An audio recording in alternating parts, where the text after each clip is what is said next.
Thank you so much for watching the next segment of Self-Made Successful Woman, and I am Silwa. I just want to share with you that Self-Made Successful Woman is a platform where I interview one-on-one inspirational women about their personal journey, the challenge they have faced, but most importantly, what success means to them. It's possible we find ourselves caught up in the personal routines, then one day see all the comforts in life taken away in an instant. Today, we meet one woman who found herself in a country with her family, battling to keep her children guarded, then unexpectedly coming face to face with a parent's worst nightmare. The moment she got a knock on her door to find that her son has died. It's that tragedy and obstacles that led her to her business she proudly holds today. She's an author and licensed esthetician, and with her experience, helps others going through troubling times get on a path towards healing. Joining me today is Anita Mahi. Hi, Anita. Hi, Silwa. Thank you so much for accepting this opportunity to be part of Self-Made Successful Woman, so thank you. Thank you for having me. I really appreciate it. Great. So I'd like to share with our viewer a little bit more about who you are. I was born in England. My parents emigrated from India. My older brother was born in India. All my other siblings were born in the UK. So I call myself an Indian Brit because it's the easiest way. So tell me a little bit more about what you do today. I'm actually a Reiki master, esthetician, a published author, and a business owner. Cool. My shop is actually, it's a wellness center and it's beauty. So beauty from the in and beauty from the out. It's actually turning very metaphysical though.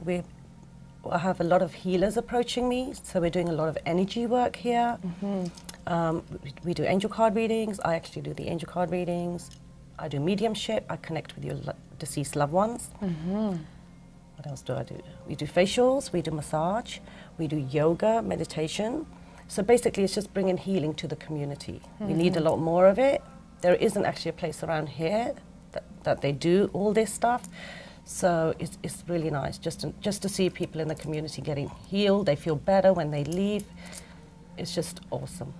It's a great idea to connect the two between physical beauty and inner and outer. Yes, this is such a great idea. We should have that more everywhere. So what is your definition of success? For me, success is an achievement when I know somebody's healed, they feel better physically, mentally, emotionally. I just find it really rewarding. To me, that is success, bringing healing to the community, to whoever needs it. So to someone else? To somebody else, yes. Okay. And every successful person has daily rituals. What are yours? I have to ground in the morning because I connect with angels and I connect with your deceased loved ones. If I don't ground, I'm all over the place. So I do that every morning. I do pray every morning. I send love and light to the world. So there's more healing for the world, for the planet. And that really starts me off. It starts my day off because it actually turns into a meditation. So grounding, based on what I understand, is connected your energy being with your physical body? Yes. Okay. And how do you do that? Through meditation or just sit still or? Yeah, I sit still. It is a process. You get guided by angels, you know, how to do stuff, and then you end up mastering Making it. your own thing. Yeah, I always make things my own. So I'd like to know, what was your biggest challenge and how did you overcome it? Challenges, okay. Well, one of the hardest challenges was having 2 children with addiction. What happens is, what people don't talk about it too much, but they should. You automatically think that your children are going to die. So that's how it felt. It was really hard.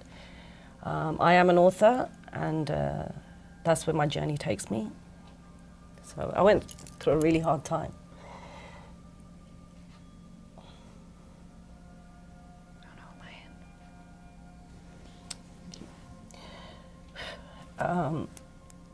I learned everything about addiction, and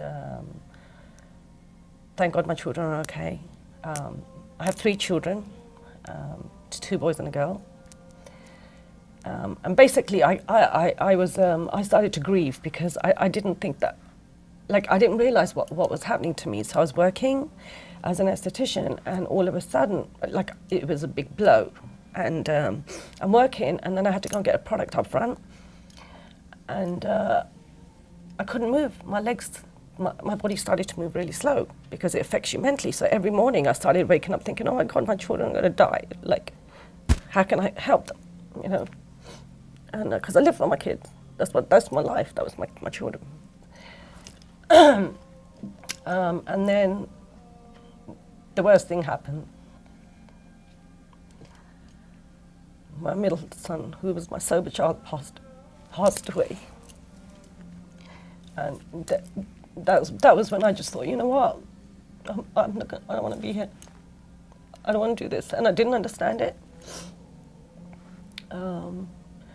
But I understand it now. It's taken a while, but I got led to my spiritual journey. And my son is with me. He's just not here in the physical world. He's here in the spirit world. Do you feel him? Like? Oh yeah, I channeled him. It's been 6 years. Wow. He was my strength for my other two children were. But I understand that, thank God that I got to this spiritual stage, and I've had a lot of lessons in life to help a lot of people. That, you know, this is what I teach. And I know my journey here is to help people that with addictions, help them that it's okay, you know, because it's huge, but our children choose us from the other side, right? We choose each other. And as a parent, you know, when they say, you know, you're only given what you can handle, it's true. So it's taken me a long time, but spiritually I was guided to angels. I know now that I need to help a lot of parents that have lost a child to the other side because their children are okay. My son from the other side actually brings them through, that brings their children through for me to read them. And those readings are easy for me to do because I want to help those parents get to where I am now. So I am in a much better place. So what piece of advice would you give women that have lost a child? What would you tell them? I always say, this is actually powerful. First of all, you can only do one day at a time. And it actually starts with a minute at a time. So it's all about putting that one foot in front of the other. You can't force things. You have to grieve. You have a physical body. Your body has to grieve. If you don't grieve, you can cause more illnesses for yourself. Yep. And do you have a quote or mantra that you live by? Mm-hmm. What is it? You are a beautiful soul. I see that at the entry when we saw that. I tell everyone, you are a beautiful soul. That you came here to do a journey, just keep doing it. Yep. We all come here to make things better for everyone. Wow, I'm like speechless. So thank you for this. This is very powerful. I don't know if you know how much you impacted, you know, women out there that going through that. It's just very difficult, and when they can hear your story and see how you've made it for yourself and remain humble, remain happy and successful, this is a big deal. So I thank you so much for sharing your story, seriously, from the bottom of my heart. And so thank you so much, guys, for watching Self-Made Successful Woman. I hope you are as inspired as I am. And if you are, please come on to seluaibalin.com. You're welcome to leave me a comment, a message, and don't forget to join us next week for another video. And thank you, Anita, for everything. Thank you, Salua. Bye. Bye.